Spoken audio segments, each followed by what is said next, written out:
everyone, today we're going to talk about energy and its ability to do work. First thing we want to know is that both chemical and physical changes involve changes in energy. And first of all, energy can be either absorbed or released. Energy can be absorbed or released. The other thing is that this is usually in the form of light or heat. So for example, that would be like if you're cooking on the stove, like my husband and children are right now, and they lit the burner and it's making a pot hot to make probably macaroni and cheese or hot dogs, as 5-year-olds love to eat. And you can see under the pot that there is both light and heat coming from the natural gas burning. The natural gas burning is a chemical change, so that's a chemical change. And then there's a physical change going on too. The water is boiling and becoming a gas.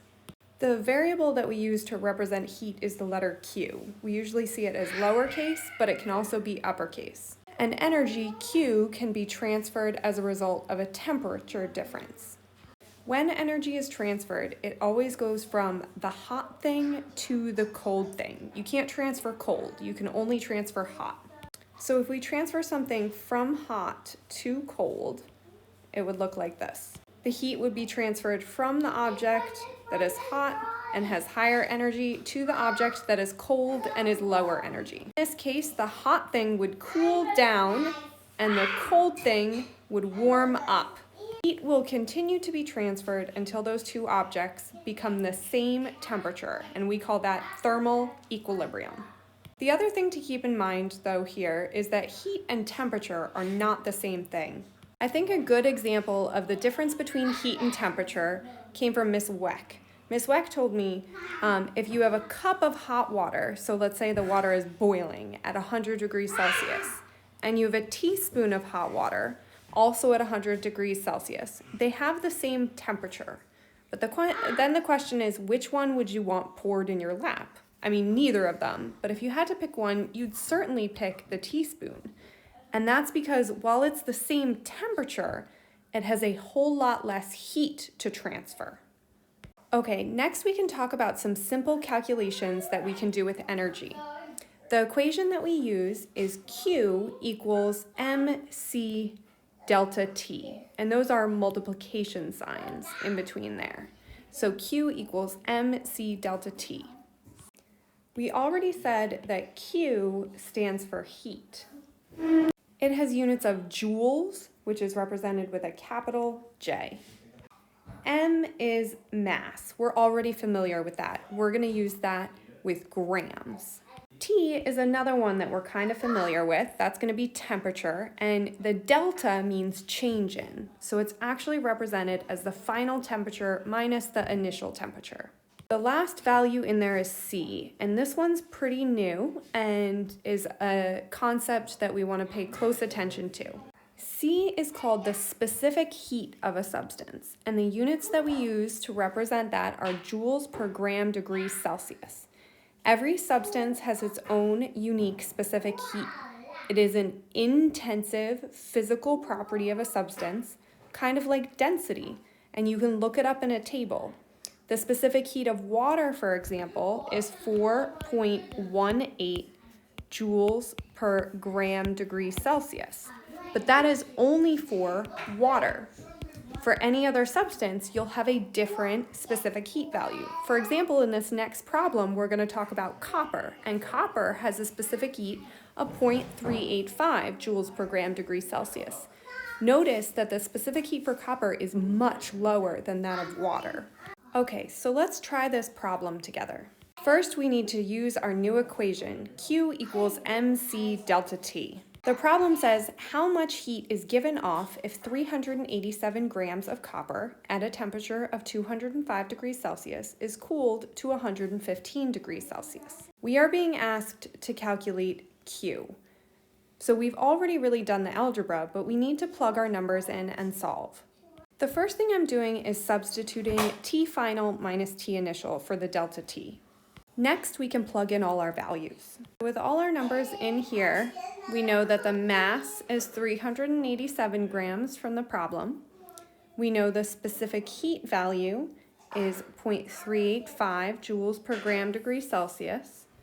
And then our final temperature we found to be 115 because that's where it cooled to, and our initial temperature was 205 because that's the temperature that it started at. First thing I like to do, just so I don't mess up any of the math on the calculator, is start by doing my subtraction. This gives me negative 90 degrees Celsius. If we want to be technical about sig figs, I should put a decimal there. After multiplying these numbers in my calculator, this is the answer that I get. We're going to have to round it to do sig figs properly, but notice my units are in joules because the grams cancel and the degrees Celsius cancel, so I'm left with joules. With two significant figures, because of this number here, my answer is negative 13,000 joules, and that answers my question, how much heat is given off? Here's our answer, negative 13,000 joules. Okay, so the next thing that we have to consider with heat is when heat is exchanged and we know things about both objects that it's exchanged between. So when this exchange happens, we do it in something called a calorimeter. These are incredibly fancy devices in chemistry that are basically styrofoam cups. I'm joking, they're not fancy at all. And if you're sitting in the classroom right now and you look under the periodic table, you will see a whole box of cups from Dunkin' Donuts. Those are our calorimeters. We use styrofoam cups because we're trying to prevent heat from transferring to the surroundings, to the air, to anything else that's around the objects that the heat is being exchanged between. So we're going to do experiments inside of calorimeters, or coffee cups, to make sure that if we're taking like a hot metal and warming up water, that the energy goes from the metal to the water and not anywhere else. We are going to use the same equation that we used before, except for what we're going to do is we're going to consider that the Q of the hot thing, because it is transferred to the cold thing, we can just set them equal to each other. Now, watch out because there is a negative sign here, and that's because, as we saw before, that when you calculate heat that's given off, you actually get a negative value. When you calculate heat that's absorbed, you get a positive value. A negative can't equal a positive. So what we have to do is multiply the negative 1 by negative 1, which will be then a positive value, and we can say that a positive value equals another positive value. When you plug in for Q, it ends up being that mc delta T of the hot thing times negative 1 equals mc delta T of the cold thing. Now, I accidentally had a negative here, which I absolutely do not want, so let's make this a positive. Sorry for that typo, guys. Okay, now let's talk about what we're going to do with a problem like this, how we plug all our numbers in. So in this example, we have some hot water, specifically 65 grams of it, at 87.3 degrees Celsius, added to a calorimeter, a coffee cup, containing 82 grams of cold water at 19.3 degrees Celsius. We're going to always assume that all the heat transfers from the hot water to the cooler water and none goes anywhere else. And we're going to determine the final temperature of this mixture. Now, there are some things that you can guess here. You can say, well, I suppose that the final temperature has to be between 19 and 87 degrees. It certainly can't be hotter than the hot water or colder than the cool water in the end. The heat will also get transferred until the water is all a uniform temperature. Okay, so we know that negative Q hot equals Q cold, and then we can say negative mc delta T for the hot thing equals mc delta T for the cold thing. Here we go, plugged in for the hot stuff. We don't know what the final temperature is, but we know everything else, that we've got 65 grams, it's water, so the specific heat is 4.18 joules per gram degree Celsius. That's always true for water, an intensive physical property that you could look up in a textbook. And its initial temperature is 87.3 degrees Celsius. Okay, so once you plug everything in for the cold stuff, we've got the 82 grams, 4.18, because it's still water, and then TF minus 19.3 degrees Celsius. The most important thing here is actually that your TFs are in fact the same. This value and this value are the same value. So I'm going to go ahead and make those both black so that we know they're the same numbers, because everything in this calorimeter, the heat is going to get exchanged until you have everything be the same temperature. So your final temperature for the hot water and the cold water is going to be the same. Now you can choose to do your algebra however you want here, but there's one thing that's going to make life a lot simpler. I would say start by canceling these two values because they're the same thing on both sides, and because you have three things multiplied and so they're terms, if you have the same term on both sides, then they can cancel. Because this algebra is a little bit annoying, I'm going to ignore units for right now. So here we have it a little bit simplified, and what I'm going to do next is I'm going to distribute. So I'm going to distribute the 65 in here and the 82 in here. So our last step is going to be to combine like terms. So we've got a TF term here and a TF term here, and then we've got just a number and just a number. So if I add 1,582.6 to both sides, and I add 65 TF to both sides, I will have combined my like terms. So here we go, and now we can divide both sides by 147 to get TF all by itself. And again, we want to remember that our answer should be somewhere between 19 and 87. When I type that into my calculator, I get 49.37. Because I have a value up here that only has two significant figures, I should be rounding my answer to two significant figures, which gives me 49 degrees Celsius as my answer. So, which also makes sense based on what I was saying before, that the answer has to be somewhere between 19 and 87. So our answer is that our final temperature for this mixture between the hot water and the cold water is 49 degrees Celsius. For this next example problem, we have an aluminum cylinder that's heated, kind of like the one that we used in the density problems from the first unit, and it's heated up to 92 degrees Celsius and then dropped into the calorimeter with water in it, so dropped into a coffee cup with some water in it. The water has a temperature of 22 degrees Celsius. We know our final temperature, once again, is going to have to be somewhere between the 22 and the 92. It can't be hotter than the metal was or colder than the water was. And we're trying to find the final temperature.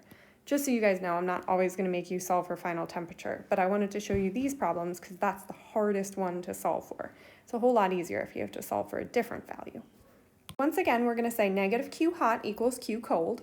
So negative MC delta T equals MC delta T.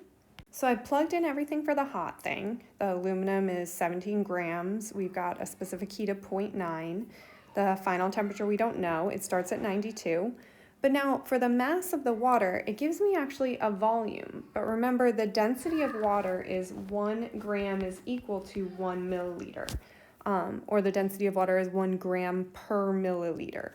So we can actually just say this is 68.5 grams. The specific heat of water is 4.18 joules per gram degree Celsius.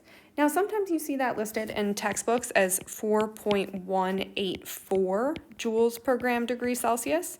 That's the same thing, just with an extra significant figure. You can use either number. And now we've got our TF minus 22. I guess I should put my units on there, right?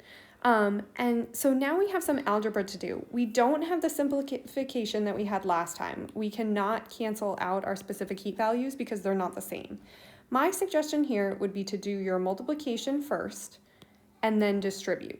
Okay, and I ignored the units here because that would make it extra confusing. So we know in the end we're going to have degrees Celsius and that it would work out. So I multiplied those two, and the next thing I'm going to do is I'm going to distribute my values into my parentheses like we did in the last problem. Okay, and our last step is going to be to combine like terms.